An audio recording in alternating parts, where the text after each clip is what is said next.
ଆସିଛି ସୁଯୋଗ ପ୍ରଭୁ ନାହାନ୍ତି ତ ତୁମ ପରେ କ୍ଷୁଧ ଖ୍ରୀଷ୍ଟଙ୍କୁ କରହେ ତ୍ୱରିତେ ସାକ୍ଷାତ ଶେଷ ବିଚାରର ଦିନ ଯେ ନିକଟ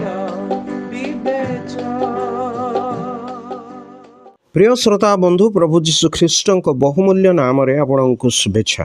ପବିତ୍ର ବାଇବଲର ମାଥିଉ ଲିଖିତ ସୁସମାଚାର 15 ଅଧ୍ୟାୟର 22 ପଦରେ ଆମମାନେ ଏହିପରି ପାଠ କରୁ। ଆଉ ଦେଖ, ସେହି ସୀମାରୁ ଜଣେ କିଣାନିଆ ସ୍ତ୍ରୀ ଆସି ଉଚ୍ଚ ସ୍ୱରରେ କହିବାକୁ ଲାଗିଲା, ହେ ପ୍ରଭୁ, ଦାଉଦ ସନ୍ତାନ, ମୋତେ ଦୟା କରନ୍ତୁ, ମୋର ଝିଅଟିକୁ ଅତି ଭୟଙ୍କର ଭାବରେ ଭୂତ ଲାଗିଅଛି। ଜଣେ ମା ନିଜର ଝିଅ ନିମନ୍ତେ ପ୍ରଭୁ ଯୀଶୁଙ୍କ ନିକଟରେ ବିନତି କରିବା ଏଇଠାରେ ଦେଖୁଅଛୁ।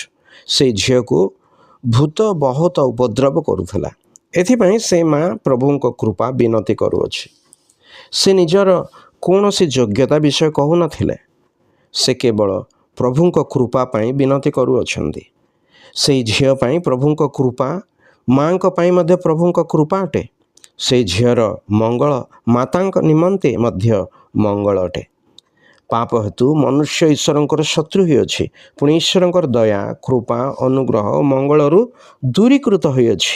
ପାପ ଓ ତା'ର ପରିଣାମକୁ ଦୂର କରି ଈଶ୍ୱରଙ୍କର ସହିତ ମନୁଷ୍ୟକୁ ପୁନର୍ମିଳିତ କରିବା ନିମନ୍ତେ ନିର୍ଦ୍ଦୋଷ ନିଷ୍ପାପ ପ୍ରଭୁ ଯୀଶୁ ଖ୍ରୀଷ୍ଟ କ୍ରୁଶରେ ମଣିଷର ପାପର ଦଣ୍ଡ ଆପେ ବହନ କରି ବଳି ହେଲେ।